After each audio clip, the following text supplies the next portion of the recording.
The numbers you see right now in your bank account, on the phone, in your hand, are not real. No, this is not a conspiracy theory. It is a mathematical reality. And in 2027, the entire world will face this reality. I'm going to ask you something, and I want you to be honest. Do you trust the money in your bank account? Do you think those numbers you saved will still hold the same value 5 years from now? Because I have bad news for you. Those numbers are just digital illusions. And history shows us that these kinds of illusions always end the same way, with collapse. The video you are watching will probably be the most uncomfortable 15 minutes of your life, because I am going to show you the exact opposite of what you were taught. I will explain why saving money makes you poorer, why working harder pushes you backward, and most importantly, why 2027 is the mathematical endpoint of the global economic system. By the end of this video, you will either see the truth or continue lying to yourself. The choice is yours. But let me warn you, if you started this video, there is no turning back. When you look at the history of money, you see a pattern. Not a straight line, but repeating circles. And every circle closes the same way, with a complete reset. It happened in Rome, it happened in Weimar, Germany, it happened in Zimbabwe. And now, at this very moment, the same circle is closing around us. Right now, on Finance Through Time, we are decoding a signal the architects of the global economy are trying to bury. And this signal says something very clear. 2027 is the mathematical end of the current debt experiment. Most people are waiting for headlines about the next recession. But they are missing the bigger picture. They are missing the architecture of a collapse that has been forming for 2,000 years. We have now entered the final stage of the everything bubble, a moment where government promises and resource reality can no longer coexist. If you believe the numbers in your bank account represent permanent wealth, then you have fallen into the most dangerous financial mistake of all time, the illusion of permanence. History is brutal, and it tells us this. Every empire that reaches this level of debt eventually learns that money is not a rock, but trust. And trust can evaporate in a single weekend. To understand why 2027 is the breaking point, we must first decode what happened on the night of August 15th, 1971. That night, the link between money and physical reality was severed forever. Before that, the dollar was a receipt for gold, an anchor that forced governments to remain disciplined. But when that anchor was cut, money stopped being a measure of labor and became a pure policy tool. From that moment on, we have been living under the debt standard. Every unit of money is born as an obligation to be repaid with interest. But here is the trick. Because all money is created as debt, there is never enough money in the system to repay both the principal and the interest. The system requires constant debt expansion just to survive. Like a shark that must keep swimming to breathe, today that shark is dying because the weight of the water has become too heavy. The global debt mountain has surpassed $315 trillion. That is nearly 3 times the size of the entire world economy. This number is so large, it has become an abstraction. But the consequences are very real. This number represents a claim on the future labor of every human being alive. And mathematically, it is impossible to repay. Governments do not plan to pay this debt. They plan to roll it over forever through a process called refinancing. But as interest rates rise and productivity stagnates, the cost of servicing this mountain is now rivaling national defense budgets. The machine is creaking louder every year, and now we are entering the 4th stage of a 6-stage systemic collapse. History offers a cold blueprint of what comes next. Think about the crisis of the 3rd century in Rome. When emperors could no longer fund their legions through conquest, they turned to devaluation. They quietly reduced the silver content of the denarius. They hoped the people would not notice their money losing its shine. The result was the first great global inflation wave. Prices rose, not because goods were scarce, but because the currency was a lie. The lifetime labor of those who saved money evaporated, but the elite who owned land and mines preserved their power. Today, central banks use the modern version of devaluation, quantitative easing. They print trillions of digital numbers to cover a hollow system, and the bill is sent to you through the silent tax of inflation. This is the final and most aggressive form of the Cantillon effect. When new money is created, it does not reach everyone at the same time. The first ones, megabanks, corporations, and politically connected elites, receive this fresh liquidity at full value. They use it to buy real assets like land, monopolies, and infrastructure at yesterday's prices. By the time that money reaches your salary, its purchasing power has already been spent. You are left working for late money, a currency that is expiring, while the elite accumulate things that last. This is not a market flaw. It is a systematic wealth transfer designed to keep the majority dependent and the elite dominant. The 2027 reset will be triggered by a mathematical wall.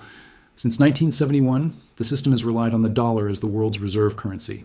Supported by the petrodollar agreement with Saudi Arabia, this forced the world to buy dollars just to keep the lights on. It allowed America to export inflation to everyone else, but that monopoly is cracking. Countries are now trading in other currencies, stockpiling gold at record rates, and building alternative systems that do not depend on Washington's ledger. When global demand for dollars falls, trillions of dollars parked overseas will flow back, and this will trigger a hyperinflationary spiral, a spiral that will make the 2008 collapse look like a minor correction. Most people will lose everything during this transition because they were trained to blame themselves for a failure that was designed.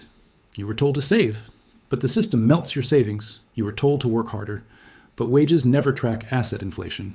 You are being used as a battery in a circuit, producing energy for a pyramid designed to consume you. As we approach the 2027 reset, the question is no longer whether the system will break. The question is, when faith in promises dies, will you be holding paper promises? Now I will tell you something most people do not want to hear. You are a resource for the system, a production unit, and when resources are depleted, they are replaced. In central bank meetings and government corridors, your name is not mentioned. What is mentioned are statistics, consumer confidence indexes, unemployment figures, inflation targets. You are a number, and numbers can be manipulated.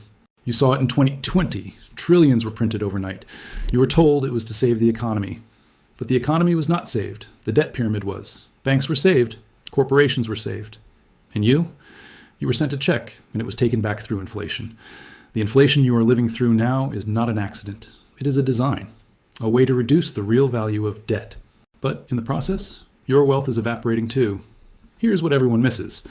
Inflation is not the same for everyone. If your salary does not rise with inflation, but home prices, car prices, and food prices do, that is not an accident. That is design. Asset owners get richer, labor owners get poorer. This is not capitalism. This is the Cantillon effect. And now, as we move closer to 2027, this effect is reaching its maximum because the system cannot carry more debt. But that does not mean the debt disappears. It means the debt resets. What will that reset look like? There are several scenarios. None of them are good. First scenario, hyperinflation. Your money still exists, but it buys nothing. Bread costs a bag of cash. Your savings evaporate overnight. It happened in Weimar, it happened in Venezuela, it happened in Zimbabwe, and it can happen again. Second scenario, currency reset. Governments gather and announce a new system. The old currency is no longer valid. A new currency, maybe digital, maybe gold-backed, is introduced. And the conversion rate, they decide, not you. Third scenario, asset confiscation. It happened many times in history. Governments can seize gold, land, even bank accounts during crises. It happened in Cyprus in 2013. People woke up and part of their savings was gone. National interest, they said. Fourth scenario, digital currency control. Central bank. Digital currencies are coming. They are sold as convenience. But in reality, every transaction is tracked, controlled, even restricted. Imagine this. The government decides you bought too much gasoline. Your card stops working. Too much meat. Card stops working. You expressed the wrong opinion. Account frozen. This is not science fiction. China already has a social credit system, and it is being tested in the West too. 2027 may be the year these systems are rolled out at full scale, because crises create opportunity. And when crisis hits, people trade freedom for security. Now I will ask you the most important question. What will you do?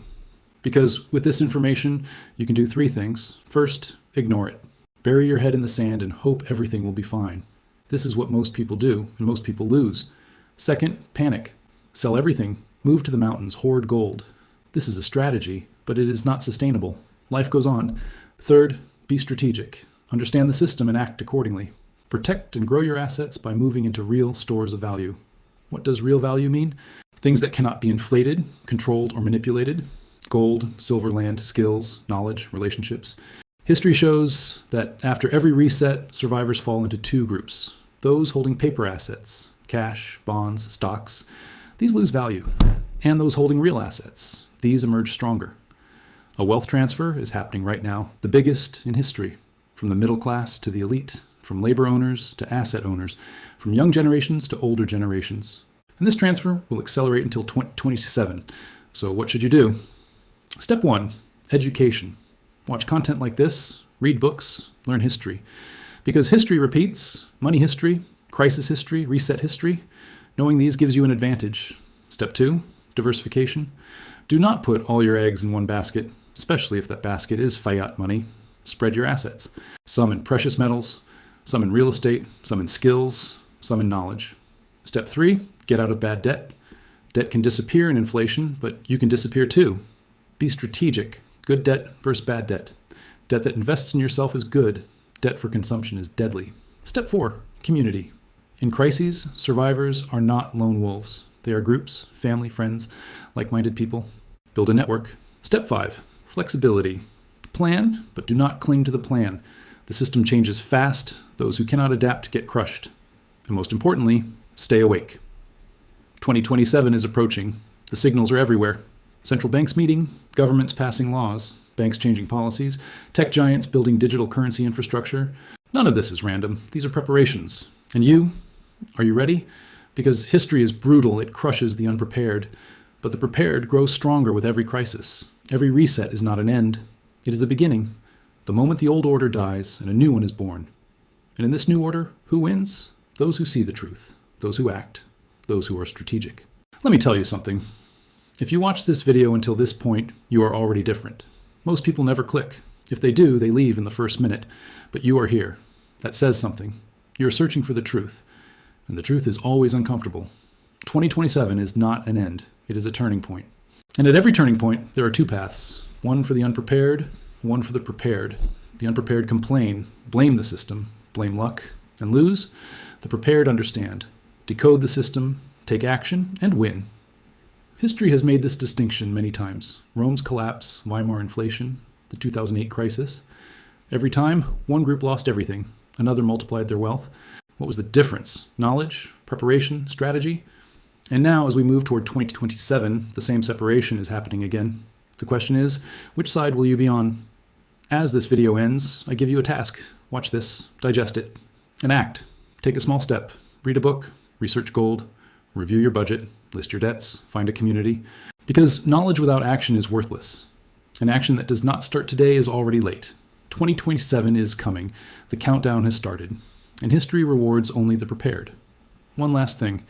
If you watch this video until the end, write this in the comments. I am awake. 3 words. But those 3 words are a commitment to yourself, to your future, to your family. A commitment that you're no longer asleep, that you see the system, and that you will act. And share this video with everyone who needs to know. Because the greatest crime is having knowledge and staying silent. The greatest virtue is spreading what you have learned. History has the answers. I'm only showing you where to look. And remember, 2027 will be an end for the unprepared and a beginning for the prepared. Which side do you want to be on? The decision is yours.